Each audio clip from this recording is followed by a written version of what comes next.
नमस्कार दोस्तों, मैं केसी साहू सर आप सबका स्वागत करता हूं आपका ही अपना चैनल केसी सर के क्लासेस में। दोस्तों आज हम चर्चा करेंगे घनमूल निकालना। ध्यान दीजिए, घन और घनमूल अलग अलग चीज होती है। जैसे घन किसे कहते हैं? किसी भी संख्या को आप 3 बार गुना करिए, जैसे 3 गुना 3 गुना 3, तो 3 का घन क्या होगा? तो 3 × 9 9 × 27, तो ये उसका क्या हो गया? घन। लेकिन हमको निकालना है घनमूल। घन को कैसे लिखा जाता है? जैसे 3 का मैं निकाला हूं तो 3 का घात 3, ये उसका घन कहलाएगा, 27 जो है। लेकिन 27 का घनमूल क्या होगा? तो आपको उसके लिए क्या करना पड़ता है? यहां पर 27 को ऐसा लिखेंगे और यहां पर लगाएंगे घात, ये कहलाता है घनमूल। तो किसी भी संख्या का घनमूल कैसे निकाला जाता है उसको आज हम बहुत ही शानदार तरीके से पढ़ेंगे, बेहतरीन ट्रिक के माध्यम से। और इस वीडियो को आप पूरा देखोगे ना तो किसी भी बड़ी से बड़ी संख्या का जो पूर्ण घनमूल हो, ध्यान दीजिएगा, जो पूर्ण घनमूल हो उसका हम बहुत आसानी से घनमूल निकाल सकते हैं। जैसे इसका निकालेंगे तो हमको तो समझ आ गया है कि इसका उत्तर 3 आएगा। लेकिन आज हम कुछ घन को याद करके, है ना, उसके आधार पर उन्हीं का उपयोग करके हम बहुत सारे जो प्रश्न होंगे उसका जो घन है बहुत ही आसानी से निकाल पाएंगे। सबसे पहले आपको क्या करना है, यहां पर मैंने कुछ घन लिख रखे हैं, घन, है ना, घन लिख रखे हैं। उनके घनमूल जब हमको निकालना होगा ना तो हम इसी ट्रिक का प्रयोग करेंगे।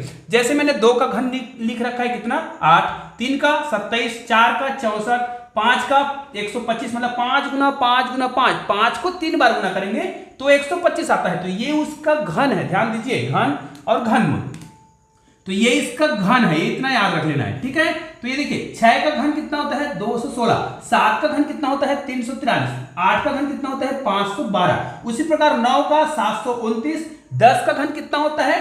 1000। उसी प्रकार आपको 11 का और 12 का, कम से कम आप 10 तक तो याद रख ही लीजिएगा, ताकि बहुत सारी संख्याओं का घनमूल आप बहुत आसानी से निकाल सकते हैं, ठीक है। अब क्या करना है, इस प्रकार का जो घनमूल निकालना होता है इस ट्रिक का प्रयोग करके, यहां पर देखिए हमने बहुत सारी संख्याएं लिख रखी है, बड़ी से बड़ी संख्या, छोटी से छोटी संख्या, सब लिखे हैं। और कुछ विशेष संख्या, देखिए जैसे ये कुछ विशेष संख्या है और ये विशेष कुछ संख्या है, इन संख्याओं का हमको क्या निकालना है? घनमूल निकालना है। तो हमें क्या करना है, यहां पर देखिए इनका जो इकाई का जो अंक होता है उससे मतलब है, ठीक है, पूरी संख्या से मतलब नहीं है। हालांकि पूरी संख्या से भी मतलब रहेगा, लेकिन अभी हमें केवल इकाई का अंक ज्ञात करना है, ठीक है। इकाई का अंक कैसा हो जाएगा? इसमें देखिए, इसमें तो 8 ही है, मतलब यहां पर तो इकाई का अंक 8 ही आया। यहां पर इकाई का अंक कितना आया है? 7। यहां पर इकाई का अंक कितना है? 4। यहां पर 5 है, यहां पर 6 है, यहां पर 3 है, यहां पर 2 है, यहां पर 9 है, यहां पर 0 है। उसके बाद इसकी इकाई अंक ज्ञात करने की आवश्यकता नहीं है। क्यों? मैं बता रहा हूं। देखिए, किसी भी संख्या का अगर इकाई अंक प्राप्त होना तो इसका जो घनमूल निकालना होता है बड़ा आसान हो जाता है। जैसे मुझे इसका घनमूल निकालना है और हमको पता है घनमूल में 3 बार गुना करते हैं, मतलब यहां पर देखिए आपको 3 संख्या का जोड़ा बनाना है इकाई साइड से। इधर की संख्या 3 का जोड़ा बने या ना बने उससे कोई मतलब नहीं है, बस आपको इसको 3 अंकों का जोड़ा बनाना है। जैसे 248 को मैंने 3 अंकों का बनाया, इधर अगर 2 अंकों का रहेगा, 1 अंक का रहेगा तब भी चलेगा, लेकिन ये 3 अंकों का होगा। अब हमें क्या करना है, इसको बताने के लिए कि ये किसका, ये टोटल हमें बता रहे हैं कि किसका घनमूल है, तो हमें क्या करना है, इस लास्ट संख्या का ज्ञात करना होगा। तो इकाई में कितना है? 8। तो आपको क्या करना है, यहां से आपको उस संख्या को देख लेना है, ठीक है। तो इकाई अंक ज्ञात करने का मैं शानदार तरीका बता रहा हूं। जैसे इकाई अंक की बात कर रहे हैं हम, है ना, इकाई ऐसा लिखा जाता है, इकाई अंक, ठीक है। इकाई अंक हम कैसे ज्ञात करेंगे? तो इतना याद रख लीजिएगा, 2 का जो इकाई अंक है वो 8 होता है, तो 8 का इकाई अंक 2 होता है भाई। हाँ, उसी प्रकार देखिए 3 का जो इकाई अंक है, 3 का आप 3 बार गुना करेंगे, 3 × 9 9 × 27, तो इकाई में कितना आ रहा है? 7। उसी प्रकार आप 7 का जब आप 3 बार गुना करेंगे तो कितना आएगा? इकाई अंक की बात कर रहे हैं तो कितना आएगा? 3 आएगा। आप देख सकते हैं 2 का इकाई अंक 8 आया है और 8 का इकाई का अंक 2 आया है। उसी प्रकार 3 का इकाई अंक 7 आया है और 7 का इकाई अंक 3 आया है, ठीक है।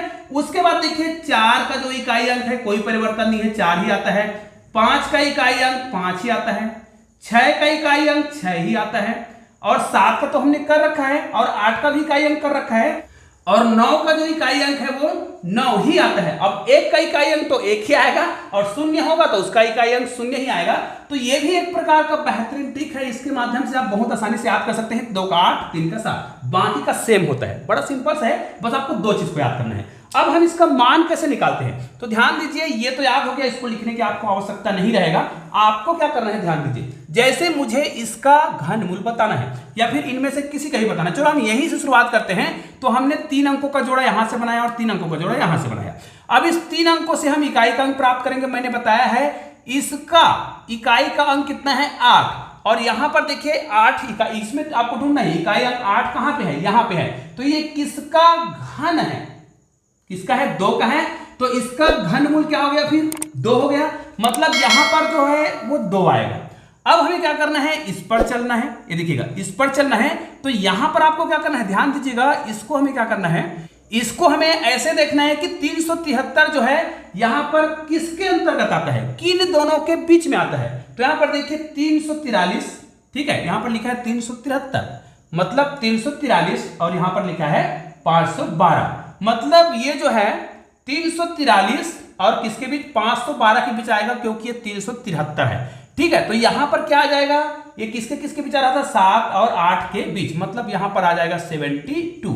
अब आप 72 को 3 बार गुना करके देखिए ये उत्तर आता है कि नहीं आता है। निश्चित रूप से ये उत्तर आएगा। ठीक है, तो ये तो प्रश्न हो गया पहला वाला।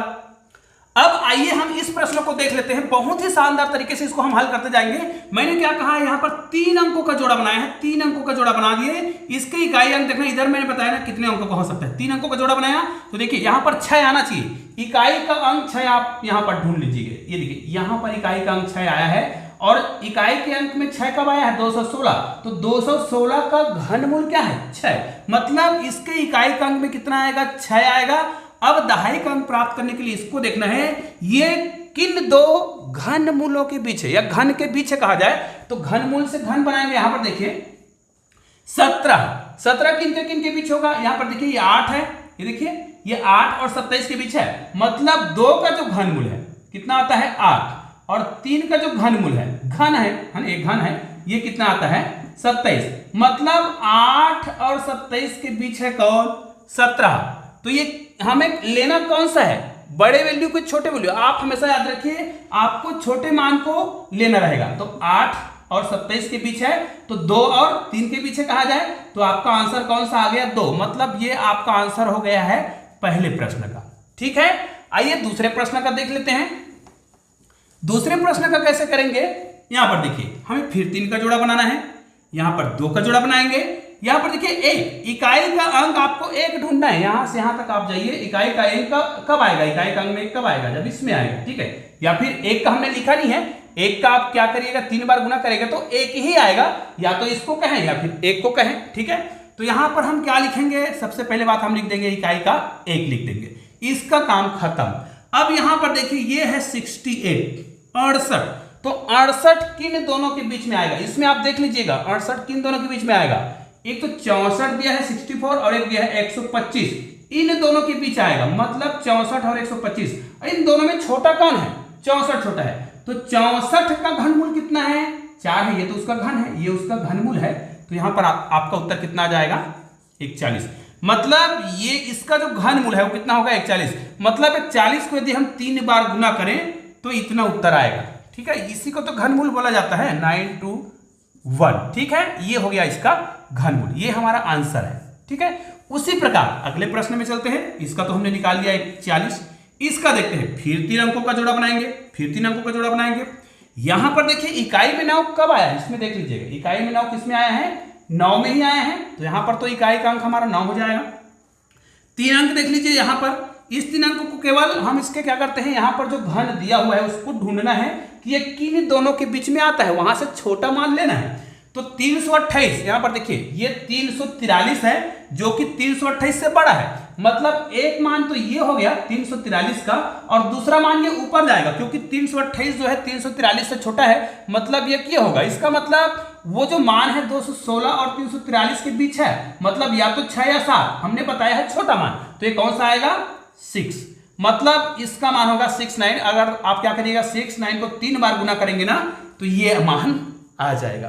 तो दोस्तों आप देख रहे हैं कि कितने आसानी से हम किसी भी संख्या का घन मूल निकाल पा रहे हैं। ठीक है, आइए अब इसको देख लेते हैं, ये भी बहुत ही आसानी से निकल जाएगा।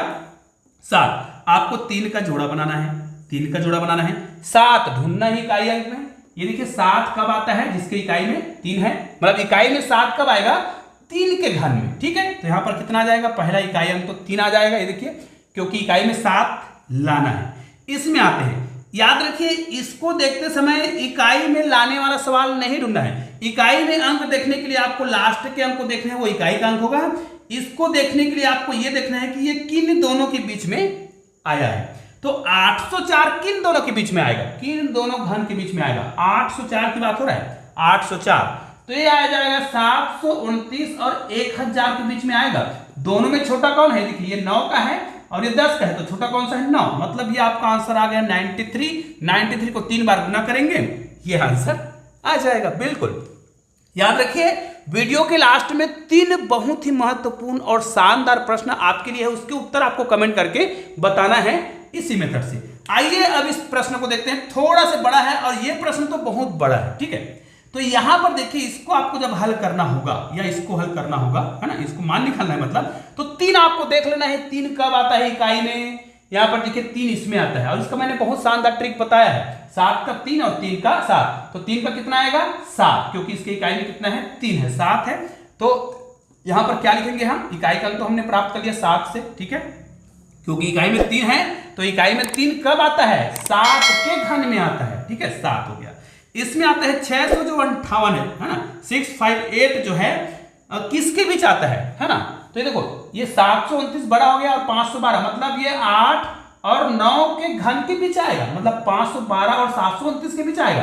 दोनों में छोटा कौन सा है, ये 8 छोटा है, ठीक है, मतलब 512 छोटा है, तो 8 वाला लेंगे, ठीक है। यहां पर देखिए, तो यहां पर कितना आ जाएगा, 87। तो ये इनको 3 बार आप गुना करके देख लीजिएगा, इसका आंसर उतना ही आएगा, इतना। अब देखिए लास्ट प्रश्न को देख लेते हैं, जो बहुत ही शानदार है और बहुत ही सरल है और बहुत ही मजेदार भी है। तो इस प्रकार के प्रश्नों को आप जरूर बनाया करें। यहां पर देखिएगा, इसमें मैंने बताया था लास्ट के जो अंक है, चाहे 3 अंक का है, 2 अंक का हो, 4 अंक का, उससे मतलब नहीं है, बस आपको जोड़ा यहां से बनाना है 3 अंकों का। जैसे देखिए यहां पर 4 अंकों का हो गया, तो हमें यहां पर यह नहीं सोचना है कि इसके इकाई अंक में क्या है, केवल इकाई अंक तो यहां से देखते हैं। तो 159 का इकाई में कितना है, यहां पर देखिए, यहां पर इकाई में कितना है, 9।